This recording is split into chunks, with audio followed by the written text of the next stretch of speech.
ਤੁਸੀਂ ਦੇਖ ਰਹੇ ਹੋ ਇਫਤਖਾਰ ਅਲੀ ਟੀਵੀ ਤੇ ਮੈਂ ਸਰ ਤੁਹਾਡਾ ਮੇਜ਼ਬਾਨ ਮੁਹੰਮਦ ਇਫਤਖਾਰ। ਮੇਰੇ ਭਾਈ ਜਾਣਦੇ ਨੇ ਸਰ, ਮੈਂ ਭਰਾਵਾਂ ਵਾਸਤੇ ਸਰ ਕਿਸੇ ਨਾ ਕਿਸੇ ਸਰ ਜਾਨਵਰ ਨੂੰ ਲੈ ਜਾਣਾ ਸਰ। ਸਾਹੀਵਾਲ ਦੇ ਵਿੱਚ ਥੋੜੀ ਜਿਹੀ ਕਰਾਸ ਹੈ ਜਨਾਬ, ਤਿਆਰ जनाब पहलन बच्ची जनाब उन्हीं मैं जनाब लैके आनी वीडियो आप भी देखना, तुहानू भी दिखाने जनाब। मैं उम्मीद रखा था सर वीडियो तुहानू आवे दी पसंद। काफ़ी दिनों बाद जनाब वीडियो पाई है, बस कोई मसरूफियत ही ऐसी है ऐसी भी जानवर की वीडियो नहीं लै सके, लेकिन हम कोशिश करांगे जानवर की वीडियो लेंदे रहिए, जानवर की करांगे तसल्ली। और उस तो बाद जनाब आप मालक नाल भी इहदी जनाब गलबात करांगे सारी, और सब गलबात पुछांगे आप मालक तो भी किवें किवें जनाब मालक इहदे बारे दसदे ने और की इहदा हिसाब किताब है और किवें किवें जनाब इहदी गल है। बाकी जनाब मेरे कैमरे की नज़र है, तुसी आप भी जनाब तसल्ली कर लो कि थणा की पोजीशन है वो जनाब बिल्कुल तुहाडे सामने, बिल्कुल तुहानू जनाब विरल दे विच जनाब तुहानू थण नज़र आते पे ने, बिल्कुल अगले दोवें थण बिल्कुल फासले दे विच ने। सिर तो जनाब कोनी है, थोड़े जे निशान उत्ते जनाब बने हुए ने, पिछला थण जनाब इहदे थोड़े जे घट ने, इत्थों अंदाज़ा लाया जा सकता है भी इहदी अगाड़ी ज़्यादा होवे दी और पिछाड़ी थोड़ी जी जनाब थोड़ी जी घट होवे दी, लेकिन फिर भी जानवर की जनाब आप करांगे तसल्ली। और मालक नाल भी आप जनाब तसल्ली नाल गल करांगे और मालक तो पुछांगे मूँह दे विच किवें और दंद इहदे किन्ने है नहीं, जो भी इहदा हिसाब किताब है वो जनाब आप मालक की भी ज़बानी जनाब सुनांगे। और सर मेरी लोकेशन हैगी ज़िला पाकपतन तहसील हरवाला। इस टाइम मैं सर अड्डा रंगशाह के जनाब नाल रुकनदीन दे विच जनाब मैं खड़ा जनाब। आप इन्हां दे जानवर की कर ली तसल्ली, हुण जनाब आप मालक नाल भी गलबात करनी है सारी, मालक तो भी पुछने भी मालक इहदे बारे जनाब की कहंदे हैगे ने। बाकी जनाब काली जनाब इहदी अख है, अगों पिछों जनाब पहला आप कर लीए तसल्ली, उस तो बाद ही आप जनाब मालक नाल भी करने ते जरा आप जनाब गल करिए उहदे नाल। इत्थे आओ जी, अस्सलाम वालेकुम। वालेकुम सलाम। की नाम है जी? इधर देखो, मेरा नाम इम्तियाज़ है। इम्तियाज़ हाँ जी। सर ये वैट थोड़ी मूँह दे विचों वैट दे विचों दोंदी है। मूँह दे विचों दोंदी हाँ जी दोंदी।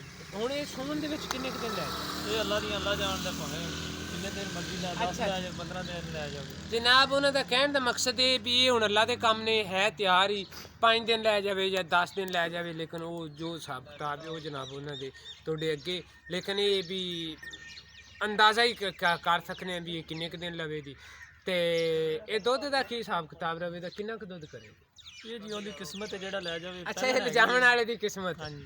पहलन अच्छी है हाँ जी। गल वैसे तो सोहनी की और अच्छी करी, करनी भी इस तरह ही चाहिए। तो दूसरी गल ये हैगी है भी हुण तुसीं इहदी किहड़ी प्यार मुहब्बत वाली किहड़ी कीमत है ना वो ही तुसीं आखनी है, एवें कि बजाए कि आपां ज़्यादा पैसे आखी जाइए या बोली जाइए, उनका फायदा नहीं हैगा। किन्ने पैसे हैगे ने कहने जी 1,70,80 दिन 1,70,000 80 तो थोड़े जे थले आ जाए, 1,80,000 सॉरी 1,70,000 रुपया कीमत है जी। अच्छा, अगर कोई मेरा भरा खरीदे तो 1,70 दे विच भी कोई रेट दे विच कोई वाधा घाटा हो जाएगा? हाँ जी उहदे नाल प्यार मुहब्बत कर लांगे।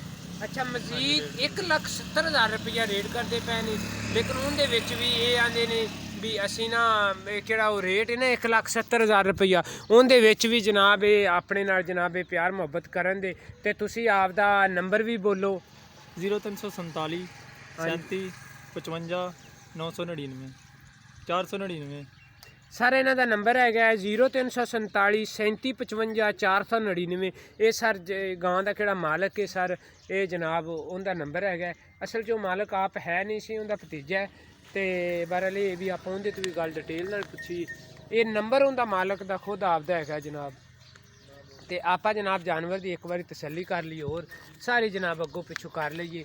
सर डायरैक्ट मालक का नंबर दे दिता है, तुसीं डायरैक्ट मालक नाल भी कर सकते जे। सर तुसीं मेरे नाल भी रबता करो 0318 065 83 91।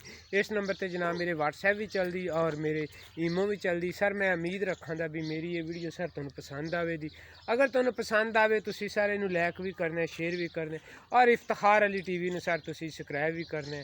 कोशिश करेंगी सर किसी अच्छे और साफ सुथरे सर जानवर की लैके आइए वीडियो। इंशाल्लाह आने वाली वीडियो के विच भी तुहाडे नाल किसी सर अच्छे जानवर नाल जनाब होवे दी मुलाकात। ते सर तुसीं आपदी दुआवां च रखें जी याद। पाकिस्तान जिंदाबाद।